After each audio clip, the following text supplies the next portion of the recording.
اللہ اکبر، خدا نے فیصلہ کر لیا ہے، اے نبی کے گھر والوں، اللہ تمہیں ہر گندگی سے، ہر نجاست سے اللہ تمہیں پاک کر دے گا، تمہاری پاکی کا اعلان کر دیا گیا۔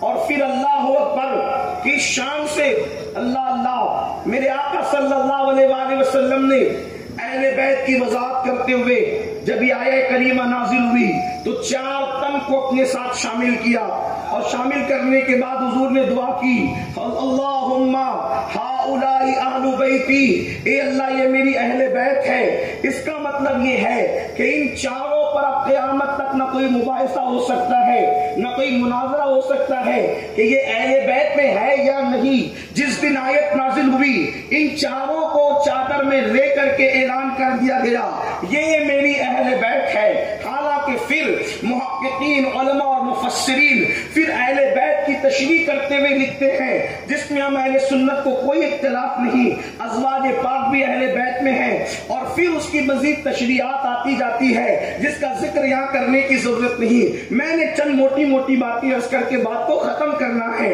میرے آقا صلی اللہ علیہ وسلم کے دیوانوں، اہل بیت کون؟ اہل بیت کون؟ سارے جو اہل بیت کو ہمارے علماء نے شامل کیا، بیان کیا، سب کی عظمت سر آنکھوں پر، لیکن جماعت اہل بیت میں یہ خاص لوگ ہیں جن کو 4 تن ہم کہتے ہیں۔ 4 تن جو رسول اللہ کے ساتھ مل کر 5 تن ہو جاتے ہیں، یہ خاص اہل بیت ہے، ان کی خصوصیت زیادہ ہے۔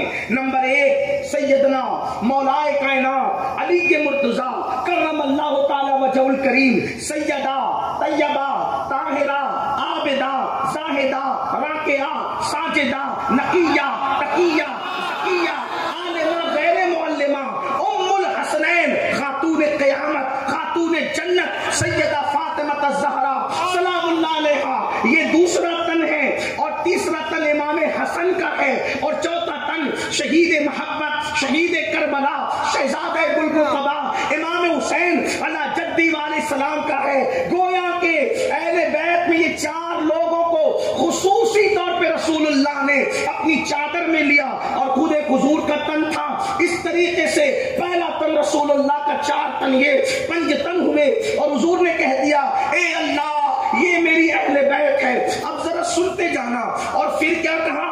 اللہ ان سے ہر گندگی دور کر دے، ہر نجاست دور کر دے، ہر ناپاکی دور کر دے۔ میرے پیارے آقا علیہ الصلوۃ والتسلیم کے پیارے دیوانوں، اب آپ اندازہ فرمائیں، اللہ تبارک و تعالیٰ نے ان پاک لوگوں کی پاکی کا اعلان کیا، حضور نے دعا کیا کہ ان کو سترا فرما دے۔ حالانکہ آپ سن چکے کہ وہ سترے پہلے ہی سے ہیں، جیسے کہ ایک انسان جو ہے ہدایت پر ہونے کے بعد کہتا ہے اہدنا الصراط المستقیم، حالانکہ وہ ایسا نہیں، بھائی جو ہدایت پر ہے نہیں وہ ہدایت کی دعا کیوں کر مانگے گا؟ اللہ اکبر۔ تو گویا کہ وہ ہے تو صراط مستقیم پر، لیکن اب وہ ہونے کے باوجود اس پر استقامت مانگ رہا ہے، یہ مفسرین کا قول ہے۔ اب وہ دعا کر رہا ہے تو وہ تحصیل حاصل کا معاملہ نہیں ہے، بلکہ وہ اس پر استقامت کی دعا مانگ رہا ہے۔ ہوں تو ہدایت پر مگر رکھنا، تو اللہ نے ان کی پاکی کا اعلان کیا، حضور نے دعا کی، گویا کہ استقامت کی دعا کی جا رہی ہے۔ لیکن ہم اہل سنت کی نظر میں اہل بیت کی تطہیر اور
آپ میری ادھوری ٹوٹی پھوٹی کلپیں سن کر کے متاثر ہیں تو آپ گھبرائیں نہیں، میں اپنی تقریر کر رہا ہوں۔ کیا بات ہے، کیا بات ہے، واہ واہ واہ واہ، سبحان اللہ سبحان اللہ۔ ہم پبلک کی داد و تحسین کے لیے اہل بیت اور مذمت یزید نہیں بیان کرتے۔ کیا بات ہے، یہ ہمارے لیے عبادت ہے، عبادت۔ جلسے میں آنا ہمارے لیے معاش نہیں ہے، معاش ہمارے لیے عبادت ہے، اور معاش پبلک سے کیا جاتا ہے، عبادت خدا کی جاتی ہے۔ اس لیے توجہ فرمائیں، یہ اور بات ہے کہ کوئی حوصلہ نہیں کرتا الا ماشاء اللہ، اس لیے کہ سب کو قتل تھوڑی ہونا ہے۔ واہ واہ واہ، آبروئے جبہ و دستار بھی تو بچانا ہے، لیکن میں حوصلہ کرتا ہوں اور کرتا رہوں گا۔ نعرے تکبیر، نعرے رسالت۔ میری حیثیت کی تو میری حیثیت تو امام شافعی جیسی ہوئی جاتی ہے، اس پر مجھے کوئی صدمہ نہیں۔ شافعی کہتے ہیں جب میں اہل بیت بیان کرتا ہوں تو لوگ مجھے رافضی کہتے ہیں، اور جب میں صحابہ بیان کرتا ہوں تو لوگ مجھے ناصبی اور خارجی کہتے ہیں۔ وہی حال میرا ہو گیا ہے، میں اہل بیت بیان کروں تو مجھے رافضی کہا جاتا ہے، اور صحابہ بیان کروں، افضلیت صدیق اکبر بیان کروں تو پھر لوگ مجھے گالیاں بھی دیتے ہیں۔ لیکن سن لے لو، کان کھول کے سن لے، رافضیت کے خوف سے، رافضیت کے فتوے کے ڈر سے میں اہل بیت بیان کرنا نہیں چھوڑوں گا، خارجیت کے فتوے کے خوف سے میں عظمت صحابہ بیان کرنا نہیں چھوڑوں گا۔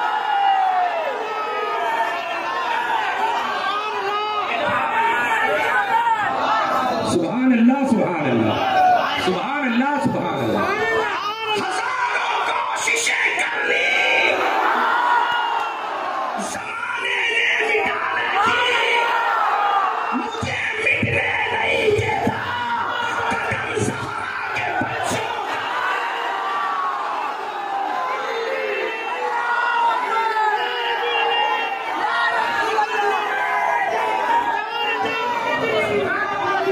مجھے مٹنے نہیں دیتا، مجھے مٹنے، ورنہ جس کے لیے اتنی کوششیں ہو اور پھر اس کی کوئی اوقات اور حیثیت بھی نہ ہو تو اس کو تو کوئی جو پوچھنے والا ہی نہ ہو، لیکن ہمیں کوئی کیوں نہ پوچھے، اس لیے کہ مجھے مٹنے نہیں دیتا قلم زہرا کے بچوں کا۔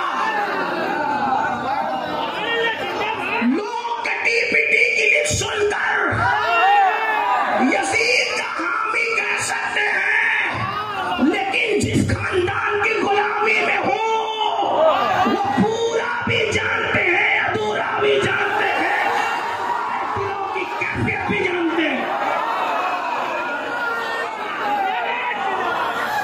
یہ حادثات تو امام اعظم کے ساتھ بھی ہوئے تھے، لیکن بہرحال میں کوئی جواب دینے نہیں بیٹھا، لیکن بات یہ جو علماء کچھ ہمارے ڈر رہے تھے سبحان اللہ کہنے سے، تو میں نے کہا حقیقتاً غیر ربی، جس کو میری گفتگو سے ڈر لگتا ہے خاموشی سے ایسی چلا جائے جیسے چراغ خیمے میں امام حسین نے بجھایا تھا، کہ چلے جاؤ چلے جاؤ، یہ میرے سوا کسی کی نہیں پکڑ کریں گے، میں بھی تھوڑی دیر کے لیے آنکھ بند کرتا ہوں، اگر میری گفتگو ہضم نہیں ہے تو ٹھیک ہے، چلے جاؤ، آپ کا لفافہ آپ کے گھر پہنچ جائے گا، کوئی ٹینشن نہیں ہے، اس کی ذمہ داری میں لیتا ہوں، اس لیے کہ سیدوں نے بلایا شکی بادشاہ لوگ ہیں۔ لیکن سن لے، ہم اہل بیت کو کس خون سے پیدا ہوا مانتے ہیں، جس کی حقیقت کو رب کے سوا کوئی نہیں جانتا، کوئی نہیں جانتا، اس کے خون سے۔ یا ابا بکر لم یعرفنی حقیقتاً غیر ربی، اے ابو بکر، اچھا صدیق اکبر سے حضور کیوں مخاطب ہوئے؟ یہ بھی مسئلہ ہے نا، ہاں کیوں مخاطب ہوئے؟ اس لیے کہ صحابہ بھی جانتے تھے کہ رسول اللہ سے سب سے قریب اگر کوئی ہے، ڈنڈی نہیں مارنا اس پر بھی آپ کو، یہی تو بات ہے اہل سنت کا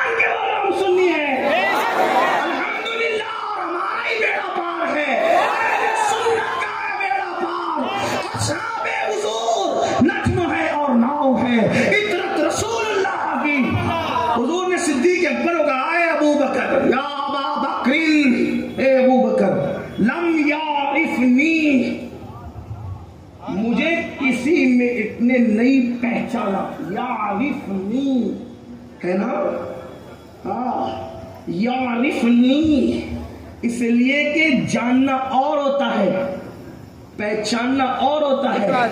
رسول اللہ نے علم کا تذکرہ نہیں کیا بلکہ کیا فرمایا؟ یعرفنی، میری حقیقت کو میرے خدا کے سوا کسی نے نہیں پہچانا. اتنی تو ابو بکر صدیق سے کیوں کہا؟ اس لیے کہا کہ صحابہ میں سب سے بڑے ابو بکر ہی تھے. اپنے منبر پہ، اپنے مصلی پہ، اپنی حیات میں انہی کو کھڑا کیا حضور نے. یہی مسلک ہے مخدوم اشرف جہانگیر سمنانی کا، یہی مسلک ہے خواجہ بندہ نواز گیسو دراز کا، یہی مسلک ہے ذمہ داری سے غوث اعظم کا، یہی مسلک ہے محبوب الہی کا، یہی مسلک ہے مہاراجہ کے سیدوں کا، یہی مسلک ہے کہ چوچا کے آج تک کے سیدوں کا. بلکہ ہمارا دادا مرشد جسے دنیا محدث اعظم کی چوچوی کہتی ہے، انہوں نے اعلان کیا مرتبہ حضرت صدیق کا یہ ہے سید، فضیلت کے وہ جامع ہے نبوت کے ساتھ.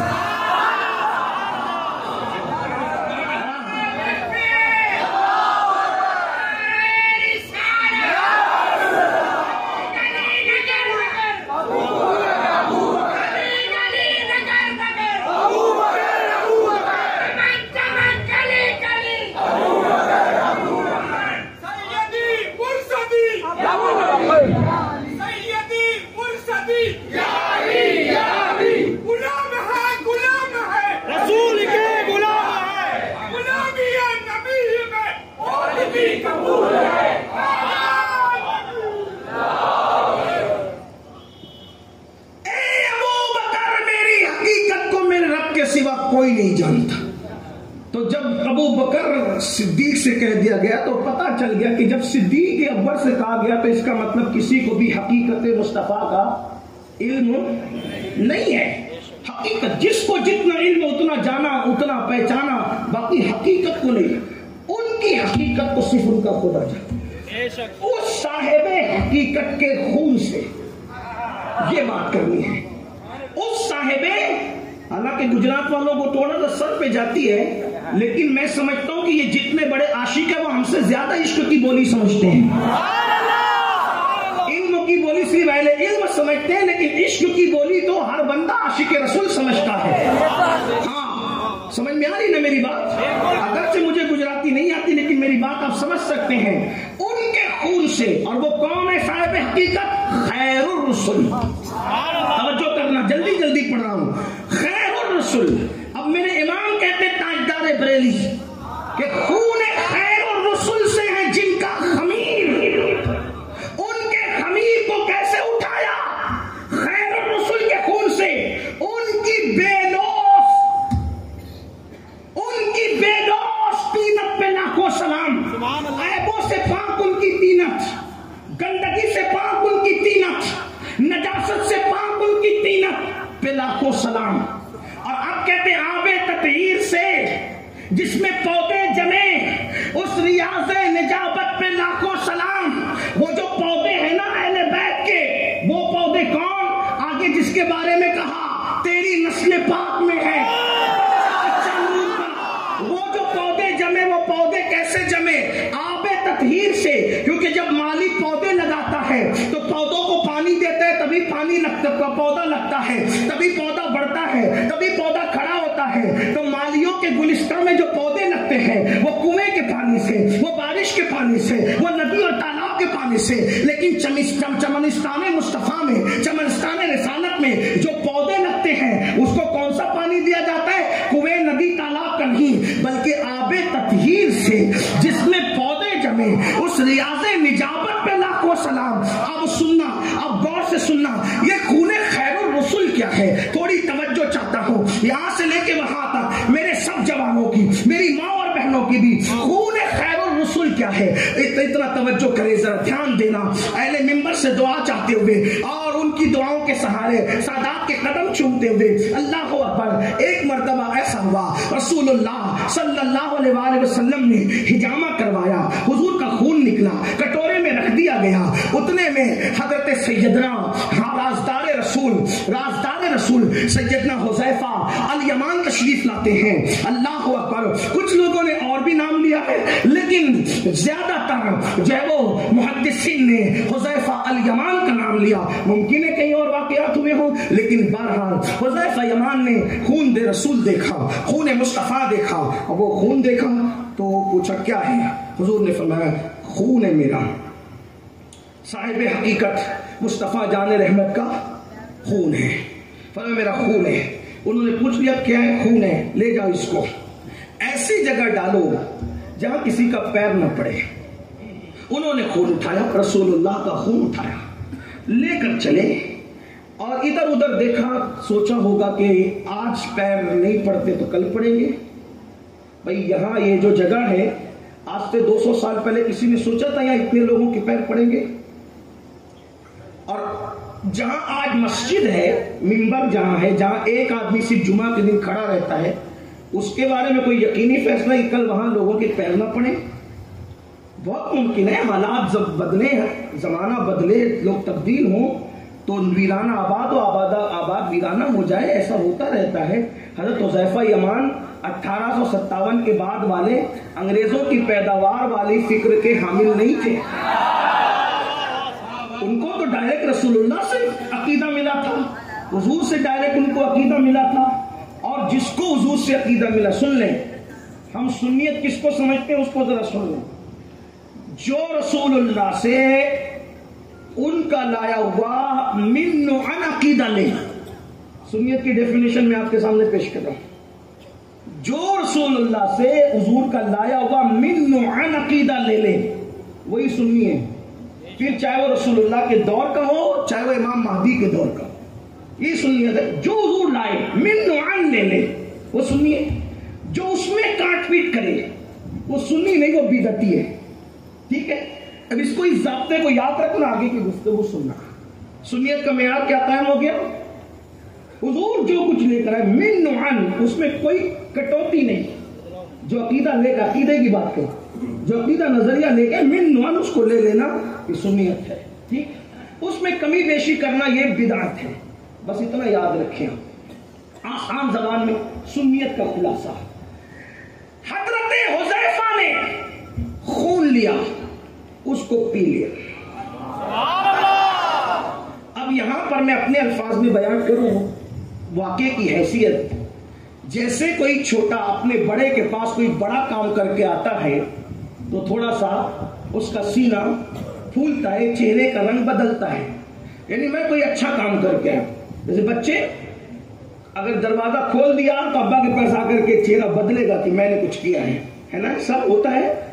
ہم لوگ بھی اگر ہمارے بڑے بزرگ لوگ موجود رہیں تو پھر ہم لوگ بھی بہت کھل کے بات کرتے ہیں کہ پیچھے بڑے لوگ موجود ہیں اور ان کی دعائیں ملے گی، بیڑا پار ہوگا۔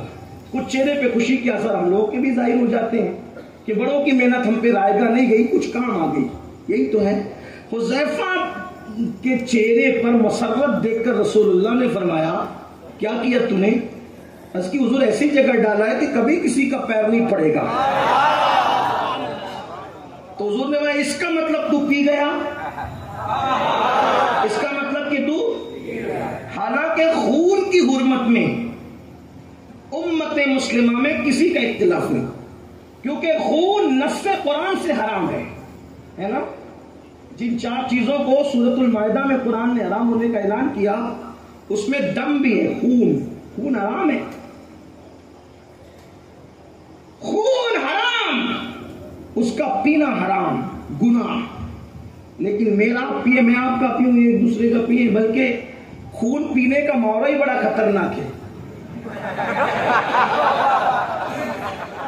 لوگ کہتے ہیں یار میرا خون مت پی، ہے نا، ہے کہ نہیں؟